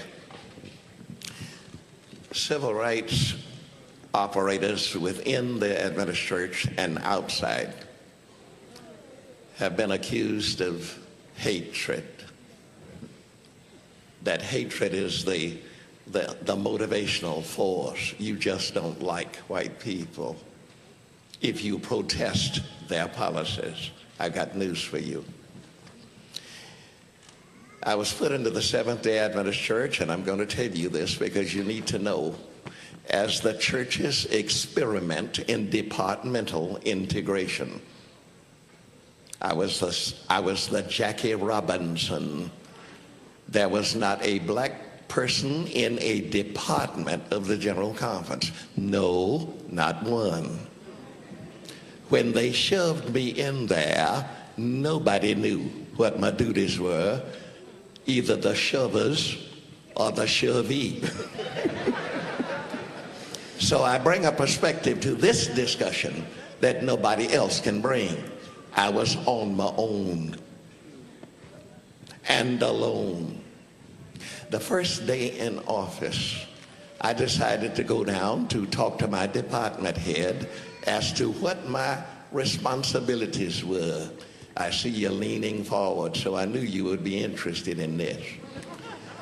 When I got to the door was cracked, and all of the white inductees were discussing me. See? I decided rather than go in, I would learn what they were thinking about this black man suddenly being interposed into their white society. The department head was saying, as I stood there, well, we have Earl here. I don't know what we're going to do with him. He just graduated Oakwood College, and what does he know about editing articles for publication in our world-class magazine, The Ministry? I tiptoed back to my office, locked the door, and did the T.D. Jakes dance. I said, free at last.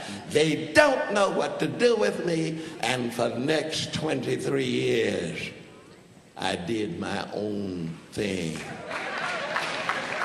Now, I wanted to tell you something of what that involved and let you go. It takes 3 minutes. Since I was the tip of the arrow, and there was none with me, because I was up there by myself, these presidents couldn't tell me what to do or how. They just shoved me in there. So the first thing I did, and this is the story, and there are hundreds of them, I decided to integrate the office of the General Conference. I sat me down and wrote 16 names. Went downstairs to the one black recording secretary in the building out of 198 secretaries, one black, and she was in the regional department. Her name was Evelyn Mays. In case you think I'm making up the story, she's still alive. I went down there, I said, Evelyn. She said, yeah. I said, in 15 minutes, somebody's going to call you and ask you to do my secretarial work. If this is integration, it's got to be integration, honey. There are 4 staff secretaries in the department where I was put. But I knew what would happen. I said, now this will be your speech. Elder Blank, and I won't call his name out of respect. I've already worked for 2 men, Elder Peterson and Elder Mosley. I can't take anything else on. I said, repeat that. And she did. I said, you'll get the call in 15 minutes to be my secretary. You say what I told you to say. And I went back, called the boss, and said, I've got 16 letters to dictate.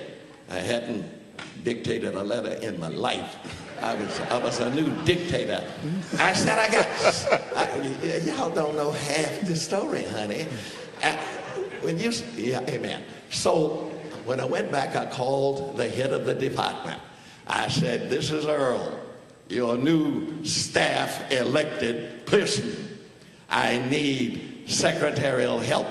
I've got 16 letters to dictate. Coming right up, Earl. Hung up, called that one Negro out of 100 and some secretary, and said, we have Earl present. I thought I'd bring you down to earth before the benediction. We've got Earl here, and he needs the secretarial help. Oh, Elder Blank, I already work for 2 Negroes, Elder Peterson and Elder Mosley. I can't take on anything else. Now the fat was in the fire. Give the man credit. He called the 4 secretaries that were already in the staff, on the staff, and said, Earl is here. He needs secretarial help. One of you will serve him. If you don't, you will never again work one day in the General Conference. Now, you may volunteer. Oh, I got a heap of bedtime stories, but I can't tell but this one. You may volunteer. I will appoint one of you. Now, y'all down there opening your cans of gluten and ain't thinking about me. And I have been cast upon a sea of white, and I ain't white. This tells you the problem. Goes to the heart of it. She said, I can't do it. And he hung up and called those white secretaries there and said, one of you will work for Earl. You may volunteer, or I will appoint you. If you refuse, you are through in this building. Now, I was 32 years old. And you know what most white folk think, Negroes who have secretaries working around them? They don't trust us because of our skin.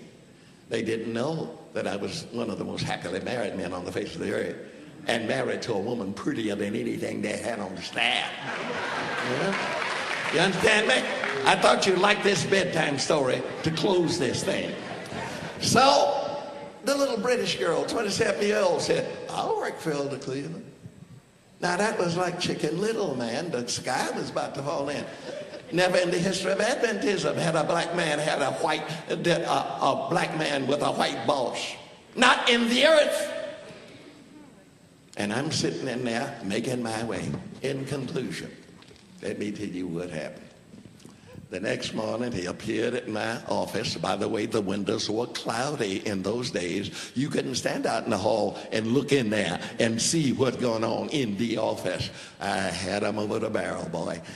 I'm waiting on my secretary. He opens the door, this little blonde British girl standing there, and give the man credit. He said, Earl, Doreen is your secretary. Doreen, Earl is your boss. I looked at that sister. I said, you're married, aren't you? She said, yes. I said, so am I. Go over there and sit in that chair opposite my desk. She did it. Anderson was still standing at the door when I got back in a state of shock, the boss. I said, would you like to come in? He said, no, Earl, I'm busy. So I shut the door in his face. In conclusion, mister, the sky did not cave in. The girl worked for me for 8 years, and they gave me white secretaries until I left the place, and everybody that came in after me got a white secretary. So Brother Fordham and some of us got together and said, we got to reverse this thing. And so we got them to hire black secretaries, the white elected secretary. Just one of the problems that goes with integration, whatever that is. Thank you.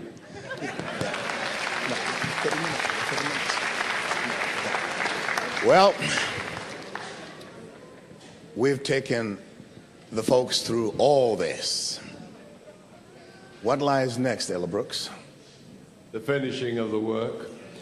Priorities, concentrating on what's really important. Yes. Conference leadership in these regional conferences is supposed to provide the vision. And all the rest of us had better rally to the cause of the Lord, and let's get out of here. Our message is an evacuation message. We are facing things this world has never seen before. It's time for the Lord to come. Let's do what we can to facilitate that great eventuality. Now, Elder Brooks, I want to ask these younger leaders, Elder McCoy, Elder Miles, and Elder Taylor. And now what's interesting, especially about Elder McCoy and Elder Taylor, is that most of the regional conference presidents have tended to be, for some reason, former directors of youth departments. How did that come about? And what is it you have to say about finishing the work? We'll start with Elder McCoy and Elder Taylor. Well, I wish that you had started with Elder Taylor since he's the youngest. And that's good news to him. Yes. I really don't know, in fact, how that happened. One thing I suspect is when you're the youth director, you have a constituency. And you get these kids at 15, 16 years old, and in 5 years, 8 years, they're grown. And they remember all of the wonderful things you did for them while they were young people. So that these young people begin to lead out in churches. Churches have delegates that they send to conference sessions. And when these young people get there, they vote for who they know. And it just so happens that all of us, almost all of us at one time had come out of youth ministry, and I think that's one of the contributing factors. And of course, you have to just take the Lord out of it to deal with that, the political side of it. But for sure, I think that's one of the contributing factors, is that our constituency grew old with us, yes, or should I say matured with us, and were there to vote when it was time to choose a conference leader. I'm going to just back up a little bit to talk about the role, a little of the role of the black youth leadership. There's one thing that the church has feared since we first landed here, and that is that we would talk to one another, that we were organized, and it's that organization. And that's why they said whenever they saw us congregating and we weren't singing, then they didn't want us to be talking, because there could be a plan. And of course, there were many, many plans that came out of our singing that were disguised. So that was a beautiful thing. But it was that organization. And when I became youth director and I was coming in on Joe's, Elder McCoy's, yes, and some of the others, we decided that we wanted to organize formally. And when we did, we called ourselves the Black Adventist Youth Directors Association. And that's BETA, the acronym for BETA. And BETA has done some wonderful things, because when you organize in this church, the church has to recognize you. And we weren't really getting that North American division recognition. Really, we were fighting, and they were pointing the finger at us, in some cases, rightly so, but we had to lead our youth. But when we organized, we were able now to get our agenda and our schedule on the division calendar. And that made us, as the youth directors, a part of the system.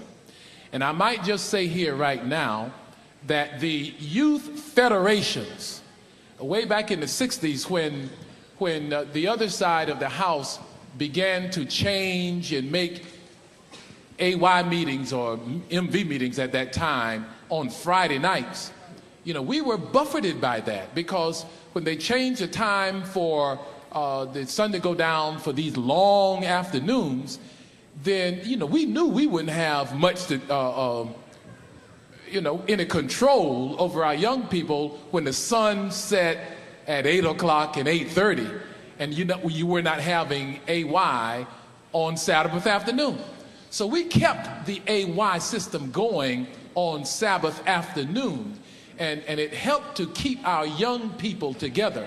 During those years when they were saying X number of youth are leaving the church, they weren't black youth. That's right. The black youth were staying in the church because BETA, the youth directors, were providing activities for them to do. And so I think the same way. I'm not sure why so many youth directors, and this is church-wide, it's not just in the regional conferences, but many white presidents have been former youth directors also. So it is a church-wide phenomenon. But I would say this, that we kept the federations going. And the federations were a marvelous, enviable structure to the church at large. How do you get so many people together and they have fun? Well, of course, we had been kept apart so long over our history in this country. We just love the fellowship. As a matter of fact, they sing the song, "What a Fellowship." And so we love to come together and fellowship. And so right now, as we speak, our Black North American Division Youth Director is planning a church-supported youth federation, or youth congress for the division. And it's because we have a young man who came up as a youth director in the regional conference, who's now in that position, who is going to be a benefit to all races and all cultures, because they all will be invited to this youth congress. There's another value to the youth federations, AY societies. When a lot of young people were leaving the church, the other conferences were operating under the delusion that all their kids were at the academy. But when I looked at the enrollment at these academies, all of the young people in the Seventh-day Adventist Church could not have been in those academies. But our persistence with the youth programs, the federations, the AY Sabbath afternoon, when our parents could not send their children to church school because of economics, they could send them to church on the weekends and have a heavy dose of what Adventists were supposed to be at the Adventist youth meeting. It was MV once upon a time, and it got to be AY. But the strong youth program, church-based, was able to keep our young people in the church, especially among those who could not afford to go to the church school. Amen. And before you speak, Dr. Miles, I want you to think about this, Mr. Martin, about where we go from here in terms of evangelism, because it seems what you're talking about is an aspect of evangelism. And as you've looked at church growth over the years, think about sharing your insight about what we do for the few years that remain, if, as we all pray, the Lord's coming is near. Dr. Miles. Well, I want to make a comment relative to something Elder McCoy said, and then answer your question, or make an attempt at it. Right. In 1985 at Andrews University, we did a piece of research, and it was just limited to the Lake Union, but it could be replicated in other unions as well. 5 conferences in Lake Union. There is the Regional Conference, Lake Region, Indiana, Michigan, Illinois, and Wisconsin. And they surveyed the churches in every conference. And any church that had any youth program, just one, it was counted. Whether it's Pathfinders, Adventurers, AY, if it had any kind of youth program at all, it was counted. At the end of the day, we discovered that the Michigan Conference, oldest conference in the United States, had 51% of its churches had some kind of youth programming, which meant 49% didn't. In the Illinois Conference, 38% of its churches had some kind of youth programming. In the Illinois Conference, 23% of its churches had some kind of youth programming. In the Indiana Conference, 18% of its churches had some kind of youth programming. In the Lake Region Conference, 99% of its churches had some kind of youth programming. Wow. That's a regional conference. That's the regional conference. The same could be said in every conference and every union in the United States. Regional conferences have kept the youth work alive. Now, I mention that because that's the way to answer your question. Our priorities for the future have got to be in working with people. We have a large generation of people now that have not been raised in a religious environment. Years and years ago, we used to put up a tent, and people would come out of curiosity, and usually they'd know the songs we sang and so forth. I taught a religion class at the University of Michigan for 26 years as an adjunct professor, usually about 200 kids per class. One of the things that I found interesting was that many of these young people, and many of them African-American young people, had never been to church on a regular basis. When I was growing up, you could hardly find a black kid who didn't go to somebody's church. But a lot of our young people, a lot of our best and brightest young people don't go to church. They've not been reared like that. They've been reared by parents who said, well, my mom and daddy made me go to church, so I'm going to let my kids decide what they're going to do. And of course, you're going to choose between the cartoons and going to church. Well, the kid's going to choose the cartoons and television. And what has happened is we now have a large percentage of our black young people who are pagan. They're not bad, but they're pagan. They have no religious constructs at all, but they're looking for something. And I'm finding in my own ministry that if you speak to them, and you speak to them in the love of Christ, that they accept it and they soak it up like a sponge, and it's easier to get them to change and do right than the old folks. And that is our future, the future of reaching these millions of young people who have a lot to offer, who God has given great wisdom to. We got to rescue them because a large percentage of our African-American males and our Hispanic males are going to prison. Yes. And if we don't get them, the jail will. Yeah. Elder Martin and Pastor Brooks, and then we'll have Elder Taylor close, and then we'll have music from Moses Samuel Brown. I will answer this way. That which we do best, we need to continue to do. We have been assigned to take the gospel into all the world. We need to focus upon that, because all that we do not do for Christ will perish. All that we do for Christ will endure. But I go back to my idea that black Seventh-day Adventists have a dual mission. And I would remind you that a man was walking in 1846 along a dry creek bed. He saw a very large rock. He picked it up and took it home and for 3 years used it as a doorstop. And then someone said to him one day, "I'll buy that. I'll pay you $12 for it." He said, "It's yours." It turned out to be solid gold. And that is how the gold rush started in 1849. A man picked up something, had it, and didn't realize its value. We have a message, we have an organization, we have leadership, we have wonderful young people. Let's value what we have and do the Lord's work. I say to you, the United States, the world, is looking for you, simply because pastors and laity, you have, gentlemen, created what I term a culture of black success. A culture of black success. Our young people are competitive, and we'll talk about that next time. Elder Brooks. I think that I ought to add that much of our problem is caused by our abandonment of our message and the mandate that God has given to us. He has told us specifically what he wants us to do. We'd better get back to it. Amen. I'd like to add one other thought to that, and that is, I do not buy the idea that if you tell the truth from the pulpit, you're going to drive young people away.